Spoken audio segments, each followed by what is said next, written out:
Hey guys, so in this video I just wanted to share with you 10 things that I think all producers, engineers, mixing engineers, musicians in general should think about and consider before a recording session.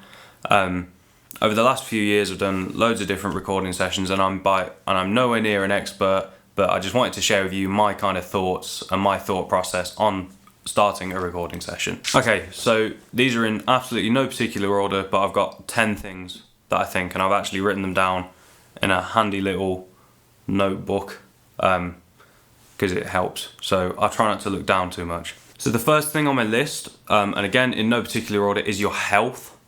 And what I mean by that is, well, obviously your health. So are you fit? Are you healthy? Have you had some sleep?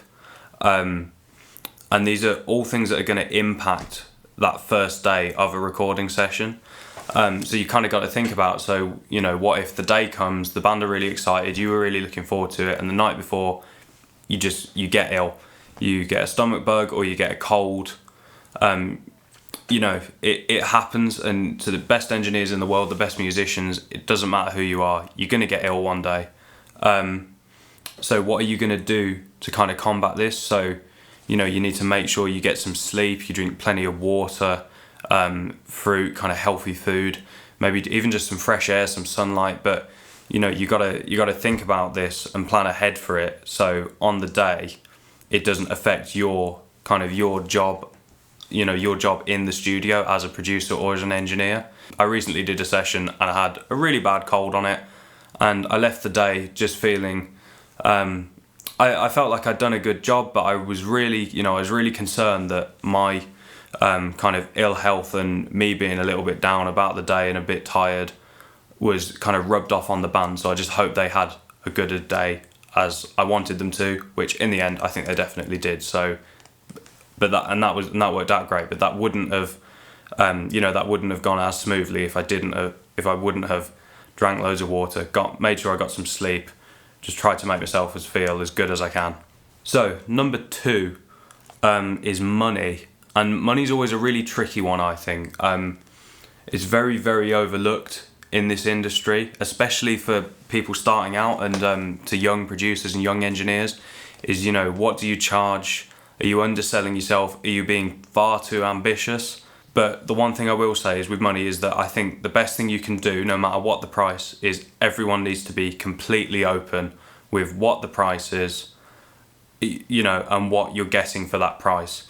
So let's say, for example, you're recording a 5-track EP.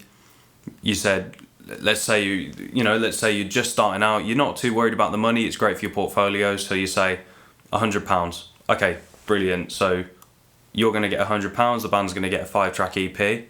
But then you need to think a little bit beyond that. So, how many times are they going to send it back for that £100? So if you do a mix, and then they say, oh yeah, it was great, but can we change this? And then it comes back again and again. And slowly that £100 kind of loses its status a little bit when you're on the 10th mix recall. So I think it's great to just get the money talk out there and say, look, I'll do it for £100 and you're going to get three kind of mix recalls with this. And I think that's a really fair, as well, in the industry, that's a very, very, very reasonable price. Yeah, I think this number 2 kind of is talking about money, but talking about honesty in general with each other. I think that will really help before the session. So point number 3 is, I've written it down as plan, plan, plan. And I can't say enough about planning. And this point in particular is in relation to the gear and to the equipment. Sorry, my dog's just jumping off the chair and...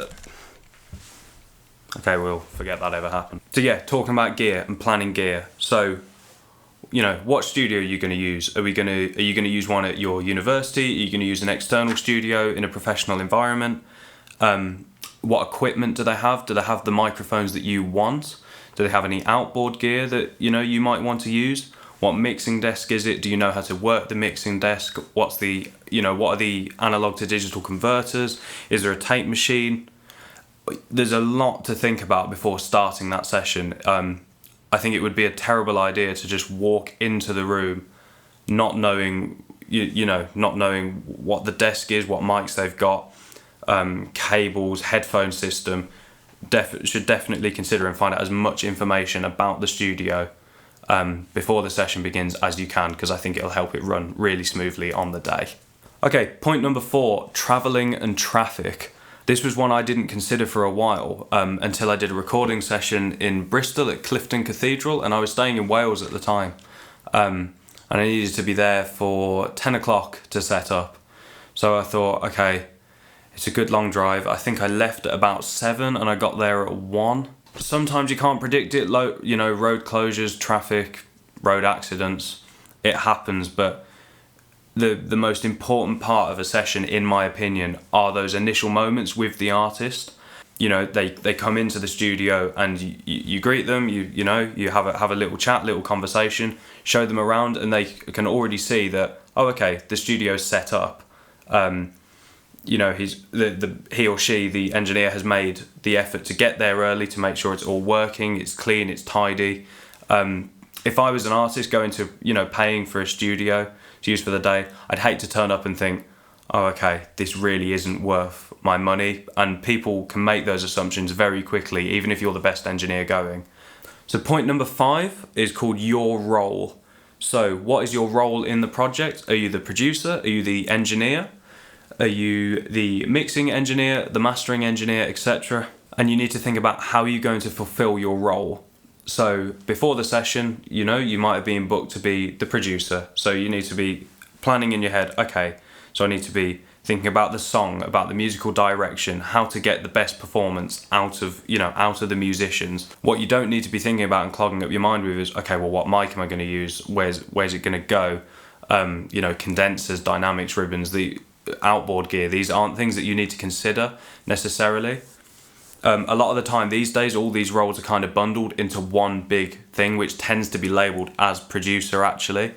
But just make sure you're clear on what your role is, and make sure the band know that as well, definitely, because if you're booked as an engineer and you start to input some of your musical ideas, then I guess you're technically kind of inputting as a producer.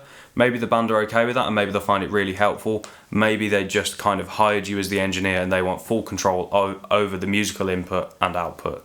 So something to consider. Okay, number 6, research. What I kind of mean by this one is, are you blagging the project? Absolutely fine. I think a lot of musicians do. It's the freelance way that when work comes up and it's a good opportunity, sometimes you need to blag it. And if you don't know what blag it means, I mean kind of roll with it and make it up. Well, not make it up, but take a very, very educated guess at what you're going to do. So, if you've got a jazz session coming up and all you've recorded is pop and rock your whole life, then it might be worth, having a look at some kind of, even YouTube tutorials, or do a little bit of reading, or just look at studio pictures from jazz sessions, so famous jazz sessions. Pictures can be so useful, seeing where baffles are being placed or what microphones are used.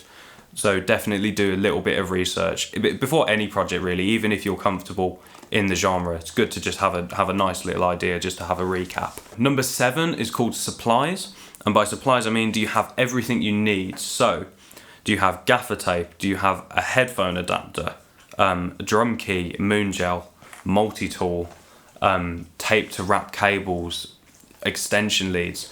Now, all of these things you might think, well, this should be brought by the band, or the studio should supply this shouldn't be my job as an engineer or a producer. But you know what, sometimes it's those little things that can really make a difference to a band. Say, the drummer's lost his drum key, if you've got one to hand, that they're gonna remember that. And you might think, oh, it's such an insignificant thing, but it's really not. It's like, if you've got all these little tools, things people might need, and you can just help people out, then you're going to get booked again, because they know you're reliable, you've thought ahead, and you're just a friendly person in general who's kind of considered everyone else as well as themselves. So point number 8, quality of your musicians. Now, this isn't having a dig at anyone or your ability or your genre or anything like that. It's kind of thinking about how you're going to get the best performance out of the musicians. So let's say, looking at some of the points that we've spoke about already, you've got all the supplies, you're very healthy, loads of energy, the money's sorted, you planned all the gear, the travel, you got there on time, You know exactly what you're doing in your role, and you've researched the genre, and you get there and the musicians can't play in time. Are you going to let this ruin the session? My advice would be to just think a little bit outside the box. Well, what's going to work? So say if we've got, if you've got a young band in, they haven't been playing long, the idea of playing to a click to them might be very alien. So maybe it's time to let go of that thought process of we have to record to a click. Maybe the performance will come out better if they're just all in the room together and jamming it out. And maybe that's not what you kind of considered would happen, but that's okay. Sometimes we have to change our thought process and what we think the outcome might be to get the best result on the day. Another thing to consider might be, this even kind of rolls into the engineering aspect of things, where your drum sound, is it going to be really big and open and be this massive room sound, or are you going to go for really dead kind of isolation between all the drums? Because if you know you're going to have to edit them quite heavily, it might be better to go for the isolation. Point number 9 is called plan, plan, plan. And I know what you're thinking, Sam, you idiot. You've already had this point, and well, it's kind of true, but this one's talking about timing. I don't mean musical timing, I mean making sure you schedule in breaks, when you're going to have lunch, and making sure you don't run out of time at the end of the day.